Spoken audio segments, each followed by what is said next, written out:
Is a potential U.S. war with Iran and the blockade of the Strait of Hormuz actually a bold strategic move to counter China? Well, let's look at the data. During recent U.S.-Iran tensions, 97% of Iranian oil tankers went directly to China. So how do you starve an industrial giant without actually invading it? You cut off his oil supply. The U.S. recognized that China relies heavily on oil from nations like Venezuela and Iran. So the strategy plays out like this. First, if the U.S. were to remove Nicolás Maduro from power, Venezuelan oil to China would be cut off. The second target is Iran, where China gets a massive portion of its remaining oil supply. Interestingly, when Iran attempted to enforce a blockade on the Strait of Hormuz, President Trump countered by putting a blockade on their blockade. Then something fascinating happened. As a result, hundreds of oil tankers started turning to the U.S. for their oil. Indirectly, this drives up our petrodollar profits and brings a lot more revenue into the country. Why would the United States ever want the world's most critical oil choke point shut down? The answer is simple. Total, undeniable energy dominance, a chess move by the Trump administration. Imagine the scenario. Tensions boil over and the strait is blockaded. Instantly, 20% of the world's oil supply is trapped. Right now, in this scenario, there are 121 massive oil tankers stranded outside the Persian Gulf. They are empty, their contracts are voided, and their buyers in Europe and Asia are panicking. So, where do hundreds of desperate multi-million-dollar tankers go when the Middle Eastern tap runs dry? Well, they pivot west. They turn to the only players left on the board with the raw capacity to keep the world's engines running. The United States made a bold move in the history of geopolitics. Over the last decade, the U.S. quietly transformed into an energy superpower. They have the reserves, the extraction technology, and the export terminals. When Hormuz closes, American crude isn't just an option. It becomes the most sought-after commodity on Earth. Prices surge and billions of dollars flow directly into the U.S. economy. But what about Venezuela? How does a heavily sanctioned nation like Venezuela fit into an American master plan? Because the U.S. controls the sanctions dial. By selectively easing restrictions on Venezuelan heavy crude, the U.S. effectively orchestrates the flow of South American oil to global markets.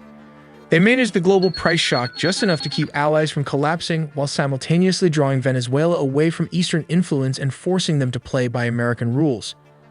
It is a brutal, high-stakes gambit. By allowing the Middle East to lock itself down, the U.S. flips the entire global energy map. The 121 tankers don't just buy oil, they buy American leverage. It's no longer about keeping the peace in the desert. It's about proving that when the old system breaks, the house always wins. What's a blockade, and what did Trump actually do? Think of a blockade like putting a bouncer at a door. Trump sent the U.S. Navy to the Strait of Hormuz and said, no ship that comes from an Iranian port gets through. Any ship that paid Iran a toll to pass also getting stopped. He even warned, Iranian ships that come near the blockade will be immediately eliminated. That's a big deal. Experts literally called it an act of war. But how does the U.S. even know which ships came from Iran?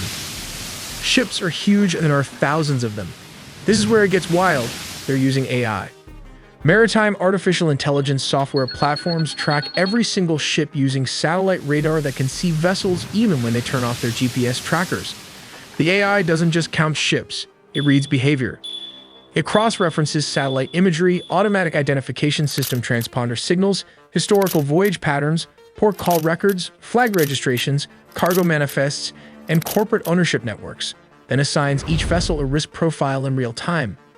As in the blockade's launch, the platform was already flagging that Iranian oil exports remain structurally active, with approximately 157.7 million barrels on water, and 97.6% of them directed toward China.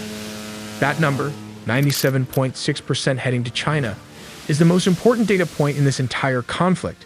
It is the number that explains everything. The AI, in other words, is not broadly watching the sea.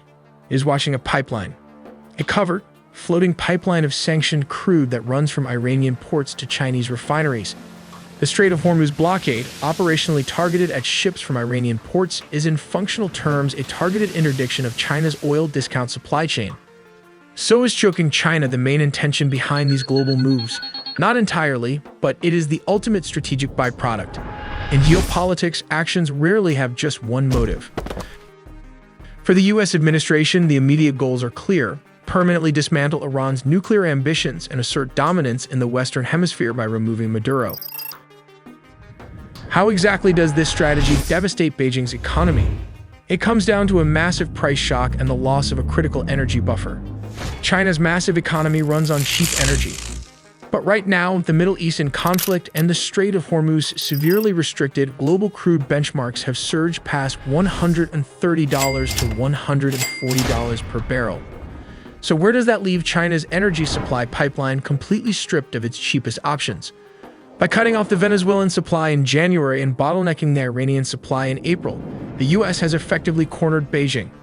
Instead of relying on sanctioned discounts, China is now forced to buy energy on the open market at these massively inflated wartime prices. So does China have any backup options left on the table?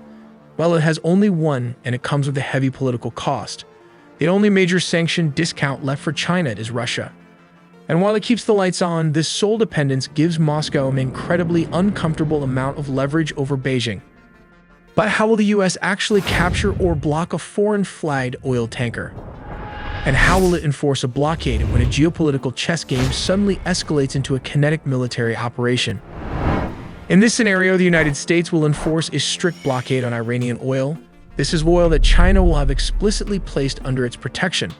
This operation will serve as the climax of a weeks-long standoff, rooted in the US government's aggressive new complete blockade of Iranian exports. The target will be some rusting 10-year-old tanker identified by US intelligence as part of the Shadow Fleet, a clandestine network of vessels used by China and Iran to transport illicit oil and bypass global sanctions. Let's consider this scenario. An oil tanker will be intercepted by the US Navy near the Strait of Hormuz. When the captain refuses to stop, shuts off the ship's transponder, and flees into the open Pacific Ocean, the US will dispatch its forces, sparking a grueling pursuit of more than 5,000 miles. If you're looking to upgrade your digital defense system, you need to check out this military-grade VPN. Think of Surfshark VPN as your frontline defense. It scans and detects threats, alerting you to thousands of dangerous emails. Beyond that, it includes a robust antivirus software to shield your devices from viruses, malware, and tracking by ads, bots, or third parties. Finally, with Surfshark VPN, a single subscription covers not just you, but also your friends or even your entire city if you wanted. Go to our link surfshark.com/AITele. By buying through the promo link, you will get 4 extra months free, assured by a 30-day money-back guarantee. So what tactics and deception will the tanker's crew follow?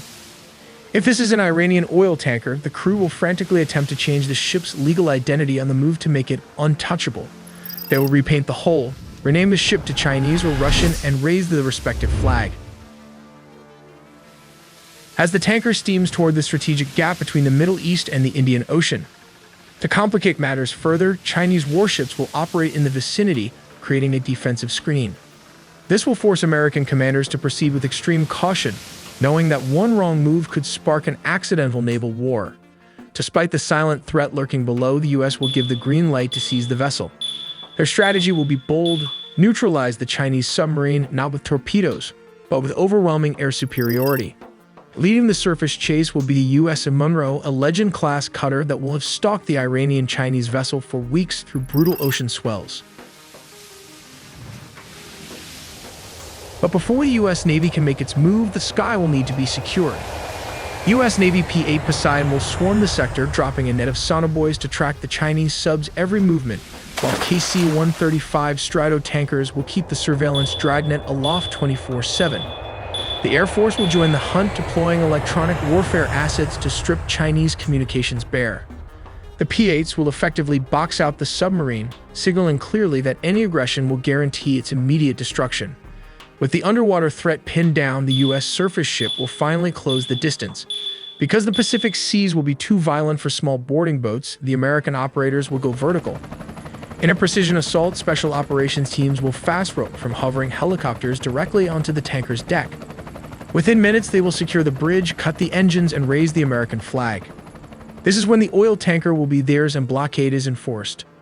We make original videos from scratch and animated by humans, so please subscribe to not miss a beat.